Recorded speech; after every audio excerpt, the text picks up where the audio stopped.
السلام علیکم ورحمۃ اللہ وبرکاتہ۔ الحمد للہ رب العالمین والصلاة والسلام علی رسولہ الکریم، اما بعد۔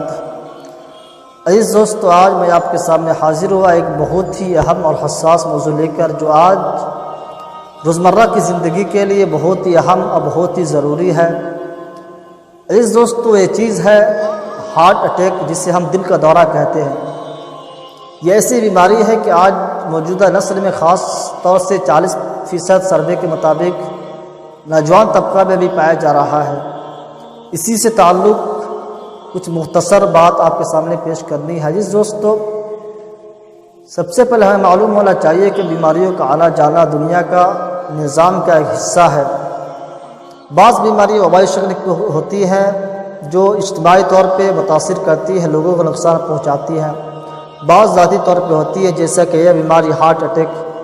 عزیز دوستو، اللہ کے رسول صلی اللہ علیہ وسلم کا ارشاد ہے کہ جب بھی کسی قوم میں کھلا طور پہ بے حیائی پھیل جاتی ہے تو ایسے وقت میں اللہ رب العزت کے جانب سے طاعون اور دیگر وبائی امراض کے شکل میں آتا ہے، اور یہ انسانوں کی آزمائش کے لیے انسانوں کے اپنے کیے کا انجام ہوتا ہے۔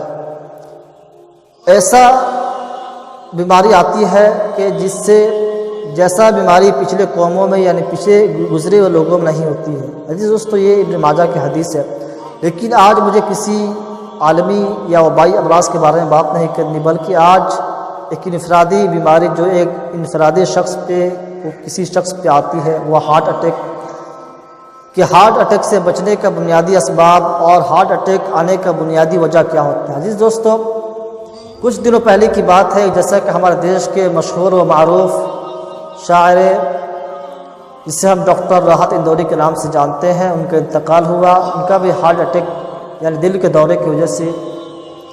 یہ تو بات صحیح ہے کہ کوئی بھی چیز ہے دنیا کے، کوئی بھی موت، حیات، رزق، ہمیں یقین ہونا چاہیے کہ اللہ رب العزت کی جانب سے ہے، لیکن اسباب اختیار کرنا، بچنے کی تدابیر اختیار کرنا انسان کے لیے ہے، انسان کو اختیار کرنا چاہیے۔ عزیز دوستو، ان کا ہارٹ اٹیک ہوا۔ دیگر پچھلے کئی دنوں میں مختلف لوگوں کا ہارٹ اٹیک کی وجہ سے موت ہوئی، جیسا کہ BBC کے اخبارات میں شائع ہوا تھا کہ ایک انکت نام کا شخص جو دلی میں رہتا تھا، تقریباً اس کا 35 یا 40 سال کی عمر تھی، اس کو رات کے وقت ہارٹ اٹیک ہوا، لیکن اس کو معلوم نہ تھا یہ ہارٹ اٹیک ہے۔ کافی درد ہوا اور اس کی نیند کھلی۔ عزیز دوستو، نیند سے بیدار ہوا، کچھ دیر وہ درد کو برداشت کیا۔ اتفاق سے اس کے گھر میں کوئی ایسا شخص نہ تھا جو اسے ہاسپٹل لے جاتا، لیکن وہ درد کو برداشت کرتا رہا، اور اتفاق سے وہ درد کم ہوا اور نیند آئی۔ جب صبح اٹھا تو بالکل فریش، حساس محسوس کیا۔ سوچا کہ کوئی چھوٹا موٹا درد ہوگا، اس نے اس کو سیریس نہ لیا، ہلکا لیا۔ جاب کے لیے چلا گیا، لیکن وہاں جانے کے بعد بھی اس کے ساتھ ایسا ہی حالات پیش آئے۔ آخرکار وہ ماہر اطباء سے رابطہ کیا تو رپورٹ میں نکلا کہ ہارٹ اٹیک آنے والا تھا۔ عزیز دوست، جب اس شخص کو یہ بات معلوم ہوئی کہ مجھے اتنی کم عمر میں 35-40 کی عمر میں ہارٹ اٹیک کیسے ہو سکتا ہے، اس کو بہت تعجب ہوا۔ عزیز دوستو، لیکن یہ تعجب کی بات نہیں ہے، بلکہ ایک سروے ہو چکا ہے امریکہ کے ایک ماہر ڈاکٹر کے ذریعے ریسرچ کیا گیا، جس کے مطابق 2015 تک بھارت میں یعنی ہمارے ملک میں 6.2 کروڑ لوگ دل سے جڑی بیماریوں سے شکار ہو چکے ہیں، جس میں تقریباً 40% نوجوان طبقے سے تعلق رکھتے ہیں۔ عزیز دوستو، ابھی تک یہ کہا جا رہا تھا کہ یہ دل کا دورے جو ہارٹ اٹیک بیماری ہے، اس کا تعلق صرف بڑے بزرگوں سے رکھا جاتا تھا۔ ہمارے تصور یہ خیال بنا ہوا تھا کہ دل کا دورہ جو پڑ رہا ہے صرف بڑے بزرگوں میں پڑ رہا ہے، لیکن جب یہ سروے آیا تو لوگوں کو کافی تعجب ہوا۔ تب لوگوں کو معلوم ہوا کہ یہ اس کا اثر ہمارے نوجوان طبقے میں بھی پڑ رہا ہے۔ عزیز دوستو، ایک ڈاکٹر ہے جن کو ایک بڑا ایوارڈ پدم بھوشن بولا جاتا ہے، اس ایوارڈ سے بھی نوازا گیا، اور دیش کے ماہر جانے مانے ڈاکٹروں میں سے ان کا شمار ہوتا ہے۔ عزیز دوستو، ان کا نام ہے ایس منچندرا، جن کے مطابق، ان کی ریسرچ کے مطابق دیش میں نوجوان کا دل بالکل کمزور ہو گیا ہے۔ فی الحال وہ ڈاکٹر ابھی دلی کے سر گنگا رام ہاسپٹل میں زیر علاج کر رہے ہیں، وہاں لوگوں کا علاج کر رہے ہیں، اور اس سے پہلے دیگر کئی بڑے بڑے ہاسپٹل میں انہوں نے بڑے عہدے پہ کام کیا ہے۔ تو انہوں نے کہا کہ آج نوجوانوں کے اندر دل کی کمزوری اس کی خاص وجہ ہے۔ عزیز دوستو، ان کے حساب سے بیماری کی وجہ ہمارے نئے زمانے میں نئی طرح کی زندگی گزارنا کہا گیا۔ انہوں نے کہا کہ آج موجودہ جو نوجوان طبقہ ہے، ایک نئی چیز کی طرف جا رہی ہے، جس کی وجہ سے یہ بنیادی، جس کی مین وجہ انہوں نے بتائی، جس کی وجہ سے یہ ہارٹ اٹیک کی بیماری نوجوان طبقوں میں بڑھتا جا رہا ہے۔ عزیز دوستو، انہوں نے بتایا کہ زندگی میں بدلاؤ، یعنی نوجوان طبقہ زندگی میں طرح طرح کے نشہ آور چیز استعمال کر رہے ہیں۔ انہوں نے دوسری وجہ بتلائی کہ کھانے کی غلط عادت، اور تیسری وجہ کمپیوٹر، الیکٹرانک مشینز یا ٹیلی ویژن یا موبائل وغیرہ پہ دیر رات تک کام کرنا، دیر رات تک ان چیزوں میں مشغول رہنا، اس سے بھی کافی اثر پڑ رہا ہے ہارٹ اٹیک پہ۔ عزیز دوستو، انہوں نے ایک وجہ یہ بھی بتلائی جو آج موجودہ نسل میں کافی زیادہ اور خاص کر مسلم کمیونٹی میں زیادہ پایا جا رہا ہے، تمباکو، اسموکنگ، جس کو ہم لوگ سگریٹ بولتے ہیں۔ آج نوجوان طبقہ خاص کر مسلم کمیونٹی کا حال یہ ہے کہ ہم ایسے چیز کو اختیار کر کے اپنے آپ کو فخر محسوس کرتے ہیں، اپنے آپ کو بڑے سمجھتے ہیں ان چیزوں کو اختیار کر کے۔ شراب کی لت خاص کر مسلم کمیونٹی، مسلم سماج میں یہ چیز کافی شدت سے بڑھ رہی ہے۔ بات یہ ہے یہاں تک کہ سب سے زیادہ ان چیزوں کا کسی دھرم میں، کسی مذہب میں روکا گیا تو وہ دین، وہ دھرم اسلام ہے، اور اس کے ماننے والوں کا حال یہ ہے کہ سب سے زیادہ اسی کمیونٹی، اسی سماج کے لوگ اس چیز میں ملوث ہیں، اس چیز کا شکار ہیں۔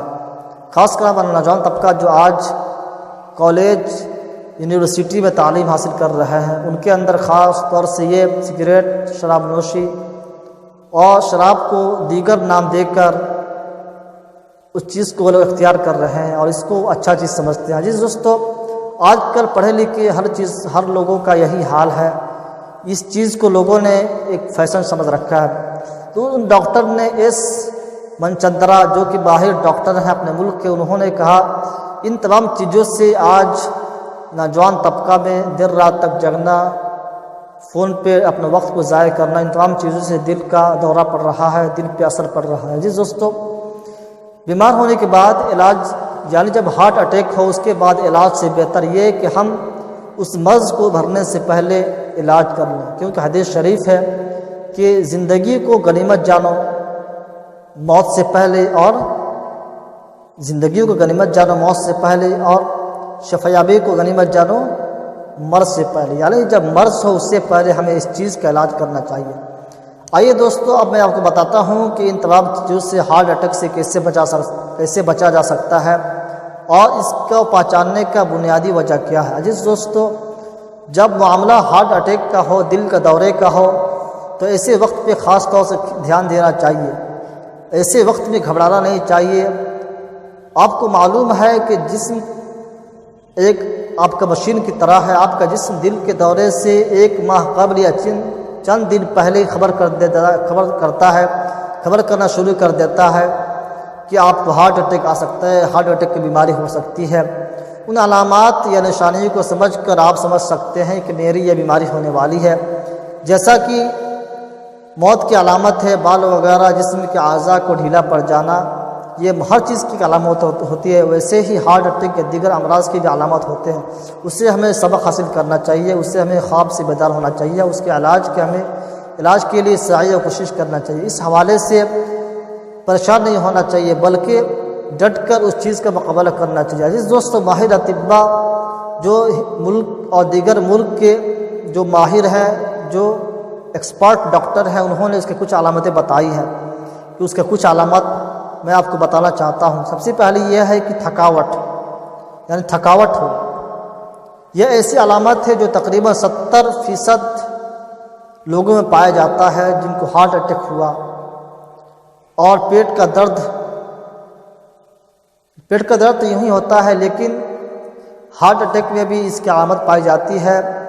اور ایسا درد تیسرا جو انہوں نے بتایا، جو ماہر ڈاکٹر ہیں ہارٹ اٹیک کا، ایسا درد ہو جو ہاتھ میں بائیں ہاتھ سے شروع ہو، اور یہ علامت ایسی ہو کہ جسم کے دھیرے دھیرے دیگر اعضاء میں پھیلتا جائے، یہ بھی ایک ہارٹ اٹیک کی خاص علامت بتائی جاتی ہے۔ عزیز دوستو، مگر اکثر لوگوں کا اس چیز کا احساس نہیں ہوتا۔ لوگ سمجھتے ہیں کہ یہ چھوٹی موٹی درد ہے، اس کی کوئی خاص دھیان رکھنے کی ضرورت نہیں ہے، لیکن آپ کو معلوم ہونا چاہیے کہ ہارٹ اٹیک سے پہلے اس چیز کا آپ کو احساس ہونے لگے تو آپ سمجھیے کہ آپ کو ہارٹ اٹیک کا شکار ہو سکتے ہیں، آپ کی یہ علامت بتائی جاتی ہے، ماہر ڈاکٹر کا یہ کہنا ہے۔ عزیز دوستو، اور یہ علامت بتائی جاتی ہے کہ ہاتھ پیر ٹخنوں کا سوجن ہونا، یعنی پھول جانا، یہ اس بات کی علامت ہے کہ آپ کو دل کا دورہ پڑ سکتا ہے۔ یہ تیزی سے آپ کو دل کے دورے کی طرف یہ چیز آپ کو لا رہی ہے، آپ کو میسج دے رہی ہے کہ آپ بیدار ہو جائیے، آپ کو دل کا دورہ پڑ سکتا ہے۔ عزیز دوستو، ابھی جو میں نے بتایا کہ تھکان تو یہی ایسا بھی ہوتا ہے کہ جب ہم کوئی کام کرتے ہیں، کوئی محنت والا کام، جسمانی کام، تو تھکاوٹ ہوتا ہے، لیکن آپ یہ نہ سمجھیں کہ ویسے وقت میں آپ کو دل کا دورہ پڑا۔ لیکن ڈاکٹروں کی یہ کہنا ہے کہ عام طور سے جن کو ہارٹ اٹیک ہوا، وہاں جب رپورٹ آئی تو معلوم پڑا اس سے پہلے ان کو تھکان محسوس ہوتا تھا یا بائیں ہاتھ میں، اس سے دھیرے دھیرے جسم کے دیگر اعضاء میں درد محسوس ہوتا تھا، اس کے بعد اٹیک ہوا۔ یہ تمام چیزیں ہیں جو ماہر ڈاکٹروں نے ریسرچ کیا، تحقیق کی، تب یہ بات سامنے آئی۔ عزیز دوستو، ایک اور علامت بتائی جاتی ہے سانس کا گھٹنا۔ 40% کیس میں یہ علامت پائی گئی ہے، سامنے آئی ہے۔ دل کے دھڑکن میں یہ بہت تیزی سے یہ چیز پائی جاتی ہے، سانس کا رک جانا یا سانس کے کم ہو جانا۔ عزیز دوستو، یہ اکثر 6 مہینے پہلے سامنے آ جاتی ہے، جیسا کہ ماہر ڈاکٹروں کا کہنا ہے۔ اور ایک علامت بتائی جاتی ہے دل کے دھڑکن میں بے ترتیبی، یعنی جو دل کا دھڑکن ہے اس کا ایک معیار متعین ہے، اس کو کتنا 24 گھنٹہ میں کتنا دھڑکنا ہے، اس معیار میں کمی بیشی ہو جاتی ہے، تو یہ بھی ایک قسم کی دل کے دورے ہارٹ اٹیک کی علامت بتائی جاتی ہے۔ جس دوستو، ایک اور علامت ماہر ڈاکٹر نے بتایا، جیسا کہ بہت زیادہ پسینہ آنا، غیر معمولی طور پہ پسینہ آنا۔ یوں تو پسینہ ہمیشہ آتا ہے، جب آدمی کوئی کام کرتا ہے تو پسینہ آتا ہے، لیکن یہ بھی ایک علامت بتایا گیا ہے کہ جب دل کا دورہ پڑے تو اس سے پہلے یہ چیز سامنے آئی ہے۔ غیر معمولی طور پہ بہت زیادہ پسینہ ہو تو آپ کو، جن کو ہارٹ اٹیک کی بیماری ہو، تو سمجھے کہ ہارٹ اٹیک آ سکتا ہے۔ اس سے چیز میں ہمیں جو چیز مناسب ہے اور ماہر ڈاکٹر نے بتایا اس کو اختیار کرنا چاہیے۔ عزیز دوستو، ایک اور چیز بتائی ہے ماہر ڈاکٹروں نے، سینے میں درد۔ عزیز دوستو، یہ درد ایسا ہے کہ جو مرد و عورت دونوں میں یہ چیز پائی گئی ہے، اور یہ بہت شدت سے مختلف طریقوں سے سامنے آیا ہے۔ مردوں میں یہ علامت انتہائی اہم پائی جاتی ہے۔ ابتدائی علامت میں سے ایک علامت یہ بھی ہے جسے ہم نظر انداز نہیں کر سکتے، جس کو ہم ٹھکرا نہیں سکتے۔ عزیز دوستو، یہ بہت اہم علامت ہے کہ سینے میں درد کا ہونا، سینے میں درد، یہ ہاتھ پاؤں وغیرہ میں درد۔ اکثر یہ درد، جیسا کہ ماہر ڈاکٹروں کا کہنا ہے، اکثر یہ درد بائیں ہاتھ سے شروع ہو کر جسم کے دیگر اعضاء، سر، جسم کے پیر، پیٹ، ران وغیرہ میں پھیلتا جاتا ہے۔ یہ ہارٹ اٹیک کا ایک خاص علامت ماہر ڈاکٹروں کا کہنا ہے۔ گردے اور کندھوں میں درد یا معدے میں درد، شدید درد، یہ مختلف قسم کے درد ہارٹ اٹیک کی علامت ماہر ڈاکٹر نے بتایا۔ جب اس چیز کا ہمیں تصور ہے، اس چیز کا ہمیں احساس ہونا لگے تو ہمیں خواب سے بیدار ہو جانا چاہیے کہ ہمیں کوئی نہ کوئی بیماری اٹیک کرنے والی ہے۔ اس کے لیے ہمیں ماہر ڈاکٹر، ماہر اطباء سے ملنے کی کوشش کرنا چاہیے۔ اس کے علاج کے لیے ہمیں جہاں تک ہو سکے حد ممکن کوشش کرنا چاہیے۔ یہ نہیں کہ یہ چیز ہمیں جب آئے اس کے بعد ہم کوشش کریں۔ عزیز دوستو، کوئی بیماری ہو تو ہمیں اسے وقت میں گھبرانا نہیں چاہیے، بلکہ اللہ پر توکل کر کے، اللہ پر بھروسہ کر کے ہمیں اس چیز کا ڈٹ کے مقابلہ کرنا چاہیے، کیونکہ ایک مومن گھبراتا نہیں ہے بلکہ وہ ڈٹ کر ان چیزوں کا مقابلہ کرتا ہے۔ عزیز دوستو، یہ تمام چیزیں ہیں جو ہارٹ اٹیک کی علامت ماہر ڈاکٹر کے ذریعے بتائی گئی ہے۔ یہ تمام چیزیں ہیں، اگر ہمیں ایسے چیز کا تصور، ایسے چیز کا احساس ہونے لگے تو ہمیں معلوم ہونا چاہیے کہ کوئی بیماری ہے یا ہارٹ اٹیک ہے جو ہم پر اٹیک کرنے والا ہے، تو اس سے پہلے ہمیں خواب سے بیدار ہو کر اس چیز کا ہمیں ختم کرنے کے لیے، اس کے علاج کے لیے ہمیں ماہر ڈاکٹر اطباء سے ملنا چاہیے۔ عزیز دوستو، اللہ کے رسول صلی اللہ علیہ وسلم کا فرمان ہے کہ صحت یہ بہت بڑی نعمت ہے۔ ان الصحۃ نعمت عظیمۃ من نعم اللہ تعالی، کہ صحت یہ اللہ تعالیٰ کی نعمتوں میں سے ایک بہت بڑی نعمت ہے۔ اس لیے ہمیں تندرستی کو غنیمت جاننا چاہیے بیماری سے پہلے، یعنی کہ جب ہم بیمار پڑ جائیں، بلڈ پریشر، شوگر یا دیگر امراض کا شکار ہو جائے تب ہم کوشش کریں، ایسا نہیں، بلکہ ہمیں اس بیماری کو شروع ہونے سے پہلے ہمیں اس چیز کا علاج کرنا چاہیے، یعنی جو اللہ رب العزت کی جانب سے گائیڈ لائن جو انسانوں کے لیے کیا اچھا ہے، کیا نقصان دہ ہے، کیا بہتر ہے، ہمیں ان چیزوں کو اختیار کرنا چاہیے۔ اللہ تعالیٰ سے دعا ہے کہ اللہ تبارک و تعالی ہمیں صحیح صحت دے۔ اللہ تعالیٰ سے دعا ہے کہ اللہ تبارک و تعالی تمام انسانیت کو یہ جو کرونا وائرس مہلک مرض تمام عالمی سطح پہ پھیل چکا ہے، اس سے تمام انسانیت کی حفاظت فرمائے۔ وما توفیق الا باللہ۔